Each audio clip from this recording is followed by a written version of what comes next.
The day after I bought my first bike, muntik akong magsisi. Yung tibay, alam ko namang tatagal as long as I do my part. The problem was, the ergonomics. Ang tigas ng clutch, ang tigas ng cambio, at hindi masyadong bagay sa may edad ang riding position. But after some research, I found solutions. And these can be done with most bikes, kahit hindi Victorino.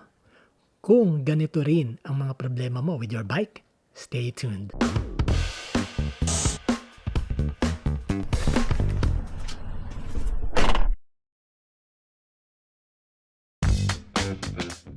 There are mods that make your bike look cool, and there are mods that are so subtle they are almost invisible, but make your riding problems disappear. To a certain level, of course. But before you fall out of the hobby because your bike is a pain to ride, let's begin with the first one. Riding position in the Victorino is a little bit on the sporty side. In other words, medyo sub-sub ka dito. It causes either your wrists or your lower back, or both, to hurt from supporting your upper body weight. And here's the riding triangle of the Victorino. Rider triangles show the three main points of contact to the bike: your butt, hands, and feet. To make an upright riding position, we'll need to rotate the triangle this way. So what do you notice? The foot peg should move forward and the handlebars upward. While there's neither a cheap nor DIY way to move the foot pegs forward, at least there's a cheap way to move the handlebars upward, and that's with a cheap handlebar riser. I bought this from Lazada for only 618 pesos. When buying, make sure to choose 22mm as the size. 22mm refers to the thickness of the handlebar, not the added height that you'll get. The riser adds about 1.5 inches to the Victorino's handlebar. And finally, make sure to choose model 3517. The first time I squeezed the clutch lever of the Victorino, it was like a grip workout. So pag ikaw na-stuck sa stop and go traffic, tapos may rayuma ka pa, yari na! The solution is a clutch assist. Again, I just bought mine from Lazada.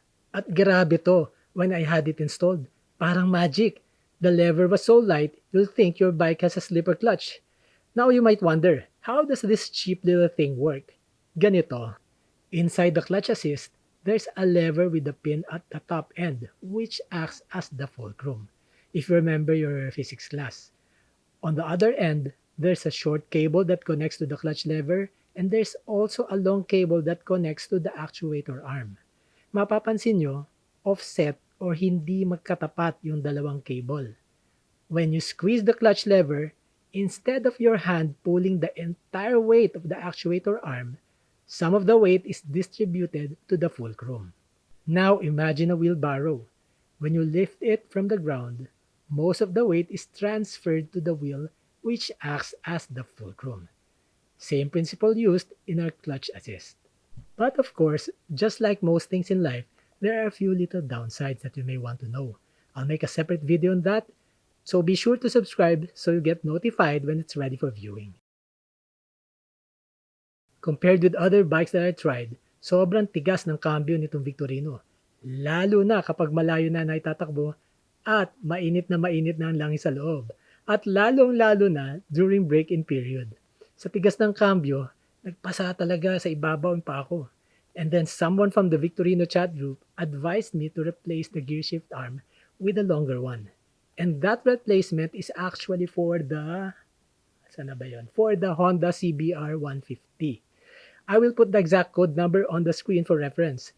Please note that this particular shifter arm may not fit other bikes, but it fits the Victorino.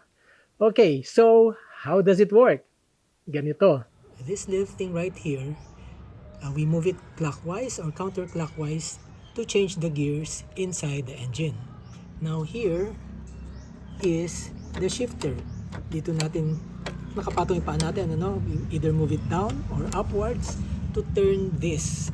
Ito, the gear shift arm, left or right, which in turn turns this. So this one, ito na yung pinalit natin. Look at the original. This is the original. if you can see, the original is substantially shorter. Yan, mas maiksi siya talaga. The longer the gear shift arm is, the easier for it to turn this part. Bakit? Because this is essentially a lever. The farther away the effort is from the center, the easier for it to turn. Ito yung fulcrum, yung pinaka pivot point niya, yung center, and then we apply the force here. Kung maiksi yan, bandan dito yung tulak natin, di ba? O tulak or push. Kaya mas mahirap iikot to. But since it's longer, nandito na tayo nagpo-push, mas madaling umikot ito. So lumambot nga to, but there is a downside. The downside is, since mahaba tong lever mo dito, humaba din yung throw. It's easy to push down, pero pag pasungkit, syempre ang haba ng sungkit mo. Meron lang konting modification. I replaced this with a new ball joint and have it positioned a little above the original hole. You can bring it to machine shop for this, but if you don't want to go this route, okay din lang. Medyo mas mahaba nga lang ang throw ng cambio pag ganon. Imagine you are riding solo, and you got a flat tire. The Victorino has inner tubes on both front and rear, and the only way to remove the tube is by removing the entire wheel, removing the tire, then replacing the inner tube. That's if you have an extra inner tube with you. If you can't do this, you will be forced to push the bike to the next vulcanizing shop, which may be kilometers away. At dahil dito, you decided to replace them with tubeless tires. Pero merong next problem. The stock rims are not designed for it. The answer? Tubeless tire conversion. When a tubeless tire gets punctured, you only have to plug the hole on the tire, fill the tire with air, and you're done. Ang question lang, paano hindi lumalabas sa rim ang hangin? May mga butas yon.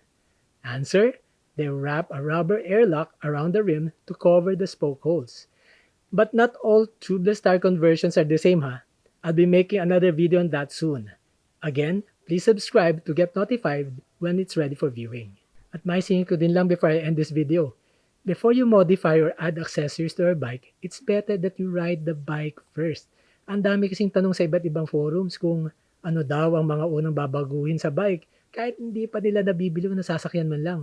Baka naman hindi pala nila talaga kailangan yung mga mods. Sayang naman ang pera. And also before committing to any projects here, show the pictures of the parts to your mechanic and or the machine shop to ask if they can do it.